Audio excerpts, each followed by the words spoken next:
24 ta' Frar San Ethelbert, re ta' Kent, miet għal-ħabta tas-sena 616.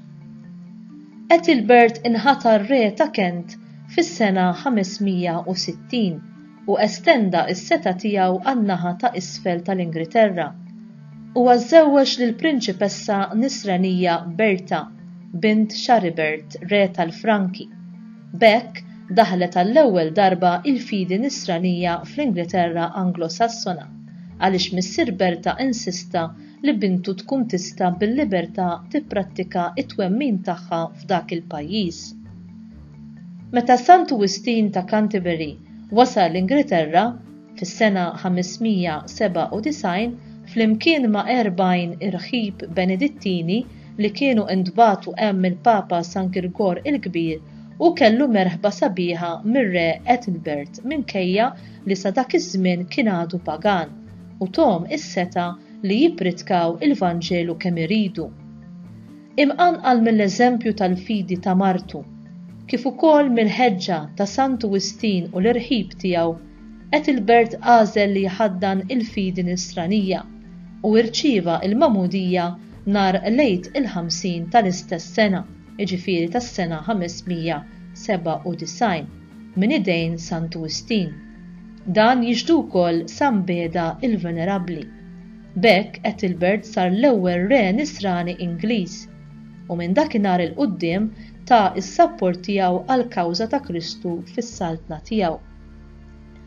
Kontra slaten ta' żmienu li kienu jimponu t-twemmin tagħhom fuq is-sudditi tagħhom, Ethelbert kien ħalla lis-sudditi fil-libertà jekk iħaddnux il-fidi li issa beda jħaddan hu, għaliex kien iżomm li l-konverżjoni permezz tal-konvinzjoni kienet l-unika vera konverżjoni u inkoraġġixxa il-ħidma tal-missjonarji insara.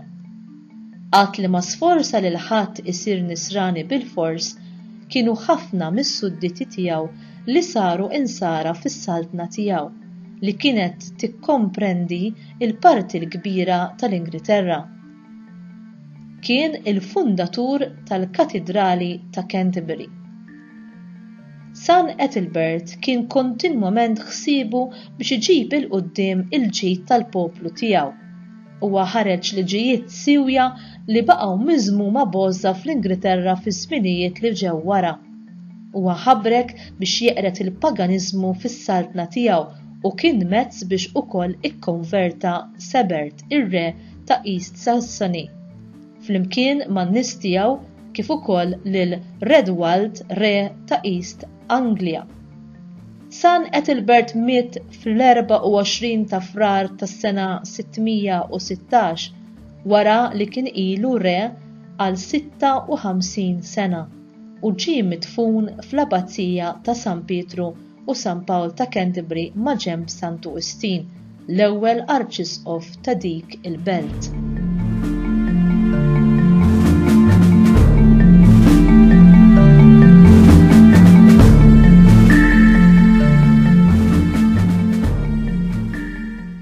Interessanti li wieħed jinnota li dan ir-re Qaddiż Ethelbert ma mponiex ir-reliġjon Nisranija fuq is-sudditi tiegħu, imma ħallihom fil-libertà jekk iħaddnux il-fidi li issa beda jħaddanu, għaliex għaraf li l-konverżjoni permezz tal-konvinzjoni kienet l-unika vera tweġiba għas-sejħa ta' Alla.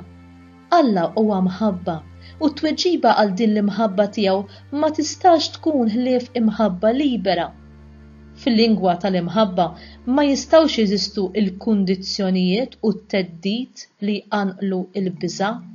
Il-biża' mhijiex ġejja minn Alla. Għalkemm il-Knisja tibqa' sostni li hija universali, jiġifieri li tilqa' u tħaddan lil kulħadd, imma dan ma tagħmlux bil-forza. Il-missjoni tal-Knisja hija li xxandar il-verità tal-Vanġelu, l-unika triq li twassal għas-salvazzjoni tal-bnedmin, għax twassal għand Kristu li hu l-awtur tas-salvazzjoni ta' kulħadd.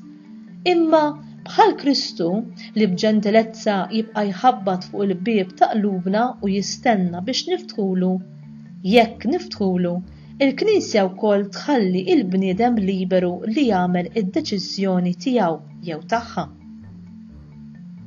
Innutaw li fil-Vanġeli huwa Ġesu li jagħżel lid-dixxipli, hekk ukoll hu jagħżel lilna, huma laqgħu is-sejħa tiegħu u minnu fih telqu xbieku marru warajh. Kemm hawn nies li jiġu msejħa iżda jażlu li ma jwiġbux għal din is-sejħa. Passaġġ mill-Vanġelu ta' San Ġwan, kapitlu 10, versi minn 26 sa 27 insibu: Iżda intom ma temnux, għax m'intomx min-naġġ tiegħi, in-naġġ tiegħi jisimgħu leħni u jiena narafhom u huma jimxu warajja. Ġesu ma jgħidx in-naġġ jisimgħuni, imma in-naġġ tiegħi jisimgħu leħni. F'passaġġ ieħor minn Mattew kapitlu 10 vers 14, Ġesu jgħid lid-dixxipli: Jekk imbagħad xi ħadd ma jilqakomx u ma jismax minn kliemkom oħorġu l barra minn dik il-belt, jew farfru anki sat-trab ta' saqajkom. L-għażla li nimxu wara Ġesu trid tkun għażla ħielsa. Aħna irridu nitfgħu iż-żerriegħa u nħallu lil Alla jsaqqija.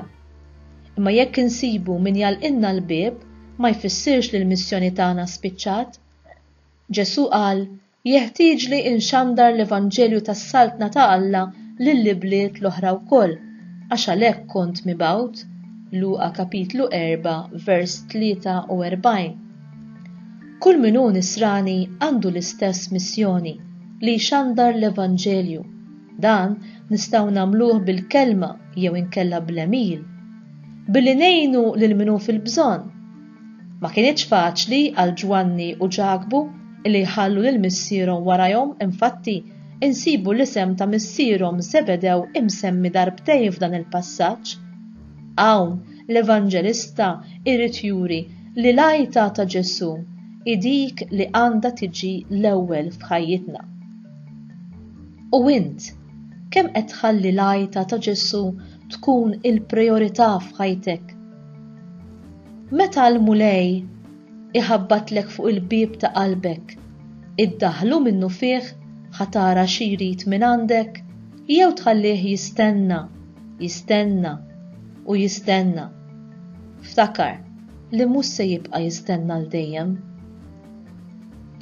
Kemm qed tħalli lil Ġesu jibdlek f'persuna aħjar, fidi aqwa, biqdusija dejjem akbar bħalma għamel San Ethelbert, ħalli int mbagħad tkun ta' dawl biex jinbidel ħaddieħor?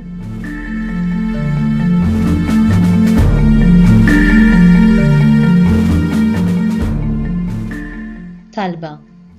Alla tol-ħolqien li ffurmajt l-umanità mill-art fertili, għatina li aħna fuq l-eżempji tajbin tar-Reġina Berta u r-Re Ethelbert nistgħu nirċievu bil-ferħ u nieħdu ħsieb is-serrija tal-fidi li rċevejna u nxandru l-aħbar it-tajba tal-Vanġelu lil kulħadd għat-tkattir tas-saltna tiegħek fuq din l-art.